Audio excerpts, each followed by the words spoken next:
BlueStack ပေါ့နော်ကျွန်တော်တို့ Android application တွေ run ဖို့လိုအပ်တဲ့ BlueStack ကိုဒီမှာဘယ်လို run မလဲဆိုတာလေးပဲဖြစ်ပါတယ်ကွန်ပျူတာပေါ်မှာ run လို့ရအောင်ဘယ်လိုလုပ်မလဲဆိုတာလေးပဲဖြစ်ပါတယ်ပထမဆုံး BlueStack ကို download ချပါမယ်မချခင်မှာ google.com လေးကိုအရင်ခေါ်လိုက်ပါတယ်ပြီးတဲ့အခါမှာ BlueStack ဆိုပြီးတော့ရိုက်ရှာလိုက်ပါမယ် BlueStack ဆိုပြီးရိုက်ရှာလိုက်တဲ့အခါမှာ download BlueStack ဆိုတာလေးတွေ့ပါမယ်အဲ့ဒီကနေ download ချလိုက်ပါမယ်ခင်ဗျ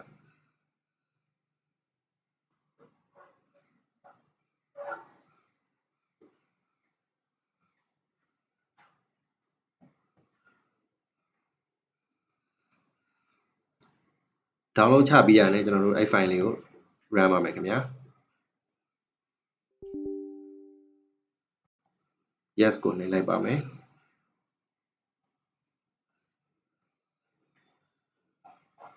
agree and install လေးကိုနှိပ်ပေးပါမယ်ပြီးတဲ့အခါလိုအပ်တဲ့ file များကို download ချပြီးတော့ install လုပ်မှာဖြစ်ပါတယ် install လုပ်နေစဉ်အတွင်းမှာတော့ဒီ percentage လေးတက်နေမှာပါအဲ့ဒါလေးကတစ်ချက်စောင့်ဆိုင်းပေးရမှာဖြစ်ပါတယ်ခင်ဗျာ internet connection ပေါ်မူတည်ပြီးတော့ဒါလေးကနေတာပြန်တာလေးရှိနိုင်ပါတယ်ခင်ဗျာ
download ချရတဲ့ installation လုပ်တာလေးတွေကခုလိုမျိုးလေးသူအချိန်လေးတော့နည်းနည်းစောင့်ရပါတယ်မိမိတို့ရဲ့ internet line ပေါ်မူတည်ပြီးတော့နေတာမြန်တာလေးတွေတော့ရှိနိုင်ပါတယ်ခင်ဗျာ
ဒါဆိုရင်တော့ BlueStack install လုပ်တာလေးသူကပြီးသွားပါပြီအဲ့လိုပြီးသွားတဲ့အခါမှာသူက BlueStack ကိုသူက loading လုပ်နေပါတယ်အဲ့လို loading လုပ်နေတဲ့အချိန်ပြီးရင်ကျွန်တော်တို့သုံးလို့ရပါပြီကျွန်တော်တို့ကဒီ BlueStack ဆိုတဲ့ software ကိုကျွန်တော်တို့ကိုယ့်ရဲ့ computer ထဲမှာပေါ့နော်ဖုန်းတစ်လုံး tablet တစ်လုံးရှိနေတယ်လို့ယူဆပြီးတော့ပေါ့နော်ဖုန်းတစ်လုံး tablet တစ်လုံးအသုံးပြုသလိုမျိုးအသုံးပြုနိုင်မှာဖြစ်ပါတယ်ခင်ဗျာ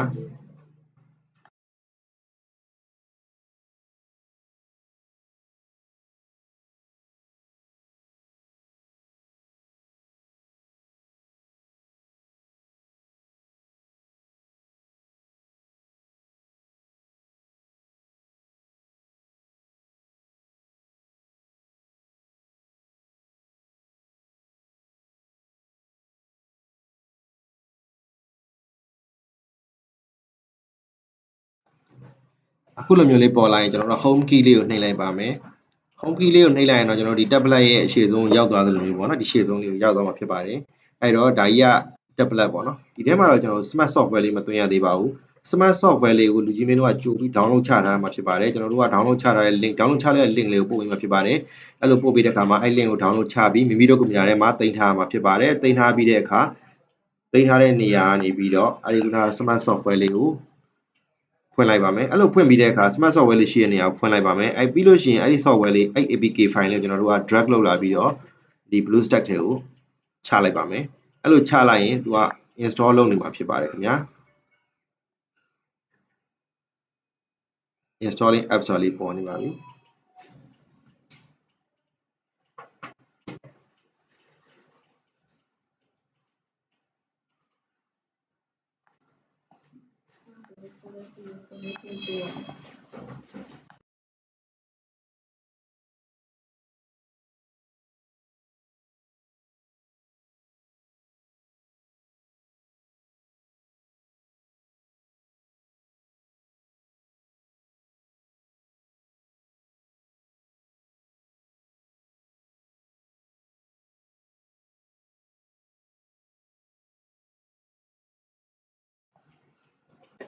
ခုကတော့ Smart APK လေးကိုဒီ tablet ထဲမှာ install လုပ်နေရလေးပဲဖြစ်ပါတယ်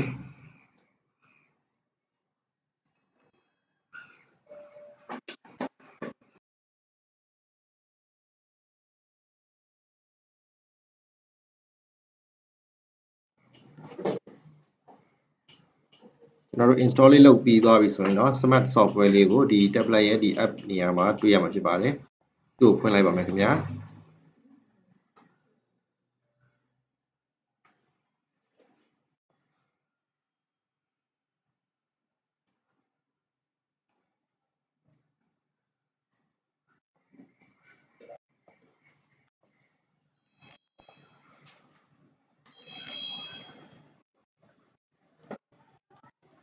သူ့ကိုဖွင့်ပြီးတဲ့အခါမှာတော့ကျွန်တော်တို့ဒီ tablet တစ်လုံးသုံးလို့ပဲသူ့ကိုအသုံးပြုလို့ရပါပြီ